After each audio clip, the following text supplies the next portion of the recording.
حضرت ابو سعید ابو الخیر رحمۃ اللہ علیہ کہتے ہیں میں غلام خرید کے لایا. جو غلام شرط کے ساتھ آتے تھے وہ سستے ملتے تھے، اور جن کو ہم بس خرید لاتے تھے اپنی مرضی سے وہ ذرا مہنگے ہوتے تھے. تو غلام نے کہا حضرت جی 3 شرطیں ہوں گی اگر آپ مجھے خریدیں گے. میں نے کہا بولو. کہنے لگا پہلی شرط یہ ہے کہ میں سارا وقت آپ کی بات مانوں گا، پر اذان ہوگی تو پھر میں کسی کی بھی نہیں سنوں گا، پر میں جانوں میرا رب جانے. میں نے کہا قبول ہے. کہنے لگا دوسری شرط یہ ہے کہ دن کے وقت بات مانوں گا، رات کو نہیں مانوں گا.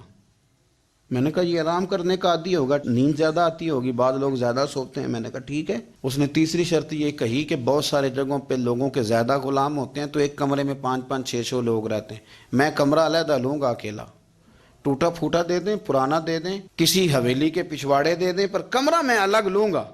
کہتے ہیں میں نے کہا یار یہ بھی قبول ہے. میں اسے گھر لے آیا. میرے دل میں تھوڑا تھوڑا کھٹکا تھا کہ یہ کہتا ہے میں وقت پر نماز کے لیے جاؤں گا، کہیں کام چوری نہ کرے، لیکن فرماتے ہیں یہ تو کام دوسروں سے زیادہ کرتا تھا اور توجہ سے کرتا تھا اور ذوق سے کرتا تھا. 2 دنوں کا کام 1 دن میں کر جاتا. فرماتے ہیں ایک رات کسی مجبوری کے لیے مجھے کوئی پیغام آ گیا، کہیں جانا تھا. میں اور میری اہلیہ اٹھے، حویلی کے پیچھے ایک پرانے کمرے میں وہ رہتا تھا. جب ہم اس کے قریب سے گزرے تو اس کے کمرے کی عجیب حالت دیکھی کہ زمین سے آسمان تک نور ہی نور. ہم نے جب کان لگا کے سنا تو وہ رو رہا تھا اور کہہ رہا تھا مالک میرے ذمہ نہ میرے آقا کے بھی حقوق ہیں، اس لیے میں سارا دن تیری عبادت نہیں کر سکتا، صرف رات کو کرتا ہوں. مالک اگر میرے ذمہ تو نے یہ ڈیوٹی نہ رکھی ہوتی تو میں سارا دن بھی تیری بارگاہ میں حاضر رہتا، میں قرآن کی تلاوت کرتا، میں تیرے محبوب پہ درود و سلام پڑھتا، میں یہاں آ جاتا تیری ہی بارگاہ میں، پر میرے حقوق ہیں. اللہ مجھے دن کی میری غفلتیں ہیں وہ معاف کر دے.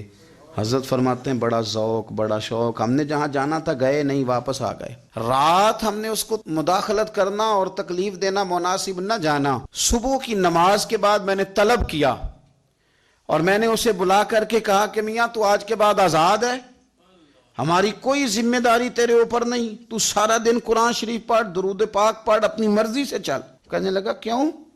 جلال میں غصے میں بات کرنے لگا. کیا مطلب ہے آپ کا؟ میں محنت کروں گا، کام کروں گا، یہ آپ کیا کہہ رہے ہیں؟ تو فرماتے ہیں میں نے اس سے کہا کہ رات نا ہم نے تیرا منظر دیکھ لیا، تیری دعائیں تیری التجائیں، رب کے ساتھ تیرے رشتہ ہم مطلع ہو گئے. کہتے ہیں ہم نے یہ کہا تو اس نے آسمان کی طرف دیکھا، پھر نظر جھکائی. کہنے لگا مالک تو نے تو راز ہی کھول دیا. یہاں لوگوں کی جعلی کرامت مشہور ہو جائے تو وہ کمائی نہیں کرنی شروع کر دیتے، تویز دھاگے کی دکان نہیں چل جاتی. اللہ تو نے راز ہی کھول دیا. میں تو سراپا مخزن راز تھا، میں رہا تھا مدت و راز میں، یہ تو تیرا شوق کے دید کشاں کشاں مجھے کھینچ لایا مجاز میں. تو نے یہ کیا عجب کیا، مجھ کو بھی فاش کر دیا. میں ہی تو ایک راز تھا سینہ کائنات میں، مالک میرا بھی راز کھول دیا. اور پھر کہنے لگا اللہ یوں نہ کر، تیرے میرے پردے ہیں، ان پردوں کو نہ کھول. یہ لفظ کہے زمین پہ لیٹا، کلمہ پڑا، روح ہی پرواز کر گئی. عرش فرشتے بانگا ملیاں، مکے پہ گئے شور.